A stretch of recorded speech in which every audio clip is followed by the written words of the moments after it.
Global tariffs के एक नए दौर में यूएस प्रेसिडेंट डोनाल्ड ट्रंप ने ऐलान किया है कि जो भी देश ईरान के साथ व्यापार करेगा उस पर अमेरिका की ओर से 25% टैरिफ लगाया जाएगा। इस कदम को ईरान पर दबाव बनाने की रणनीति के तौर पर देखा जा रहा है, खासकर उन नेशन वाइड प्रोटेस्ट को लेकर जिनमें रिपोर्ट्स के मुताबिक करीब 600 लोगों की जान जा चुकी है। ट्रंप ने बार बार चेतावनी दी है कि अगर उनकी एडमिनिस्ट्रेशन इस नतीजे पर पहुंचती है कि ईरानी सरकार प्रदर्शनकारियों के खिलाफ लीथल फोर्स का इस्तेमाल कर रही है तो सैन्य कार्रवाई पर भी विचार किया जा सकता है।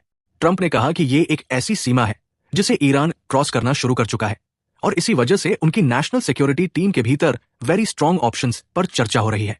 टैरिफ से जुड़ा यह फैसला ट्रंप ने सोमवार को एक सोशल मीडिया पोस्ट के जरिए घोषित किया, जिसमें उन्होंने कहा कि ये उपाय तुरंत प्रभाव से लागू होंगे। चीन, ब्राजील, तुर्की, रूस और भारत समेत कई बड़ी अर्थव्यवस्थाएं ईरान के साथ ट्रेड टाइज बनाए हुए हैं। ट्रंप ने ट्रूथ सोशल पर पोस्ट करते हुए लिखा, Effective immediately, any country doing business with the Islamic Republic of Iran will pay a tariff of 25% on any and all business being done with the United States of America. This order is final and conclusive. Thank you for your attention to this matter. Bharat पहले से ही America को होने वाले अपने exports पर 50% tariffs का सामना कर रहा है। इसमें से 25% रेसिप्रोकल टैरिफ्स, जबकि बाकी 25% रूस से क्रूड ऑयल इंपोर्ट्स के लिए एक पॉनल ड्यूटी के तौर पर लगाए गए हैं। भारत और ईरान के बीच एक महत्वपूर्ण ट्रेड रिलेशनशिप रहा है।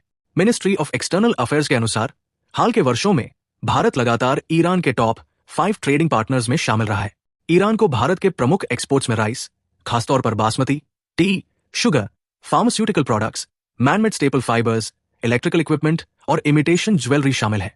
इसके बदले में भारत ईरान से मुख्य रूप से ड्राई फ्रूट्स, इनऑर्गेनिक और ऑर्गेनिक केमिकल्स तथा ग्लासवेयर का आयात करता है।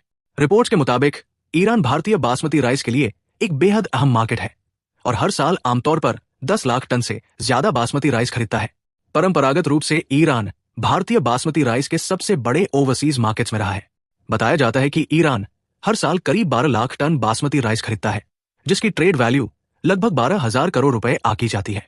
हालांकि कुल इंपोर्ट्स और एक्सपोर्ट्स के लिहाज से ईरान भारत के टॉप 5 ट्रेडिंग पार्टनर्स में शामिल नहीं है।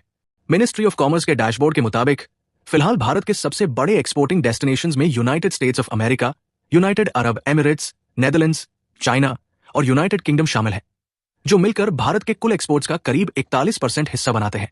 ट्रेड और स्ट्रैटेजिक पर्सपेक्टिव से देखें तो ईरान के चाबहार पोर्ट में भी भारत की बड़ी हिस्सेदारी और रुचि जुड़ी हुई है। पिछले साल अमेरिका ने ईरान के चाबहार पोर्ट के लिए दी गई सैंक्शंस वेवर को 6 महीने के लिए और बढ़ाकर इस साल अप्रैल तक कर दिया था। इससे पहले सितंबर 2025 में यह वेवर वापस ले लिया गया था, जब यूएस स्टेट डिपार्टमेंट ने 2018 में पहली बार दी गई उस छूट को रद्द कर दिया था, जिसके तहत भारत पाकिस्तान को बाईपास करते हुए अफगानिस्तान और मध्य एशिया तक पहुंच के लिए चाबहार पोर्ट का विकास कर सकता था। यह कदम तेहरान पर दबाव बढ़ाने की अमेरिकी नीति का हिस्सा था।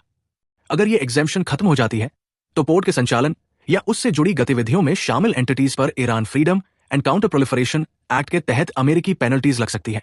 चाबहार पोर्ट भारत के लिए अफगानिस्तान तक पहुंच के लिहाज से खास रणनीतिक महत्व रखता है, खासकर ऐसे समय में जब काबुल में तालिबान एडमिनिस्ट्रेशन के साथ भारत का एंगेजमेंट धीरे धीरे बेहतर होता जा रहा है।